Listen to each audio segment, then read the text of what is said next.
Kitou de Djemeldine Benchenouf. Salam alaikum, Azulflaoun, bonsoir. Nous avons souvent évoqué cette honteuse exploitation du football par les régimes despotiques, qui vient de loin, cette exploitation, qui vient du temps de l'Empire romain. Depuis cette fameuse phrase de Juvénal, poète satirique du 1er siècle après Jésus-Christ, qui avait dit « Donnez-leur du pain et des jeux ». Il parlait des populaces, comme on disait, dont on calme la colère en leur donnant du pain et des jeux de cirque.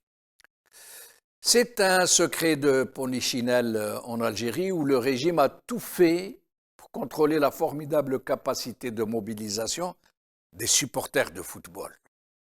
Il n'a pas lésiné sur les moyens pour orienter à son seul profit la dynamique footballistique jusqu'à contrôler la désignation des présidents de clubs et tout particulièrement des comités de supporters qu'il rendait directement responsables de toute politisation des stades. Tous les comités de supporters étaient infiltrés par le DRS et suivis à la loupe par la PRG, Police des renseignements généraux. Le football était donc devenu l'opium du peuple pour le droguer, lui faire oublier l'essentiel, anesthésier sa vigilance politique et lui appliquer la sentence de Juvénal, lui donner du pain et des jeux. Mais c'était compté sans le génie sublime des peuples, sans leur ressort profond. Et c'est ainsi que, sorti des tréfonds du peuple algérien et non pas d'une quelconque initiative d'intellectuels ou de pseudo-partis politiques, le Hirak a vu le jour dans les stades algériens, avec ça. Écoutez.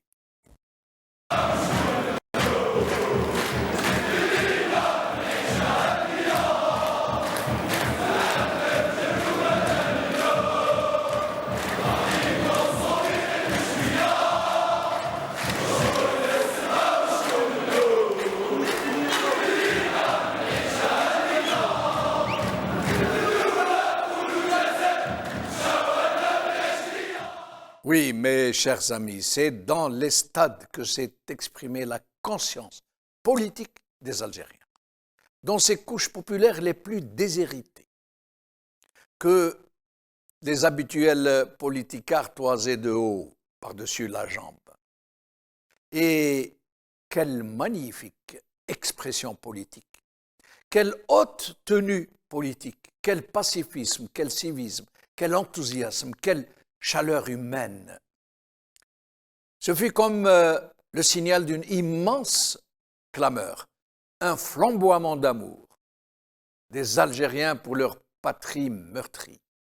En réponse à l'extraordinaire conscience politique de ces stades, le peuple algérien a répondu par millions, dans tout le pays, en rang serré, avec les mêmes mots d'ordre, les mêmes chants, les mêmes slogans que ceux des stades. Même les chouhada, Rabbi Yarhamhum, sont revenus dans la bouche des hirakistes, criés et repris à gorge déployée. Ya Ali, rappelez-vous. Ce fut tellement émouvant que des hommes ne se retenaient plus de pleurer à chaudes larmes au milieu de leurs frères, parce qu'ils n'y croyaient plus. Ils avaient repris confiance en leur peuple. Le monde entier était émerveillé par ce fabuleux élan populaire sorti des stades.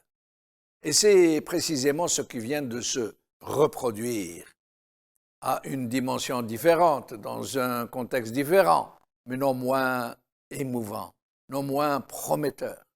Hier, pendant le match Espagne-Maroc en Coupe du Monde, l'Algérie tout entière a vibré pour l'équipe marocaine. Et lorsque le coup de sifflet final a retenti sur une victoire du Maroc, l'Algérie tout entière a explosé de joie pour ses voisins bien-aimés. Mais aussi, dans tous les pays du monde où vivent côte à côte des Algériens et du Maroc et qui ont fêté ensemble cette victoire du voisin marocain. Victoire très méritée. Une allégresse comme seul un peuple saint peut éprouver pour un peuple frère, malgré l'infection et la haine qui ont été inséminées. Oui, le plus étonnant est que ce régime a tout fait et tout engagé pour inciter les Algériens à la haine de leurs frères marocains. Il n'a reculé devant rien. Il a poussé l'impudeur jusqu'à demander à ses chaînes de télé de ne pas citer l'équipe marocaine, comme si c'était une obscénité, de ne pas montrer les images de ces matchs. Mais peine perdue. Le fleuve de la fraternité a retrouvé son cours naturel. Et les retrouvailles des deux peuples frères ont retenti comme des condoléances pour ce régime qui n'a eu de cesse que de semer le chardon dans le cœur d'un peuple qui a encore une fois montré que sous la cendre grise du despotisme, la braise ardente du grand Maghreb des peuples est toujours vivace et que le peuple algérien aime le peuple marocain et que le peuple marocain aime le peuple algérien.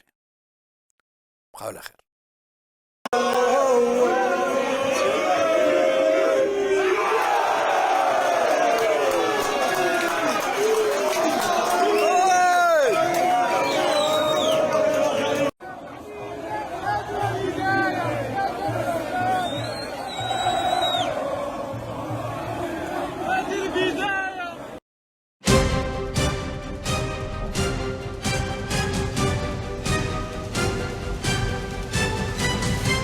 L'édito de Djemeldine Benchenouf.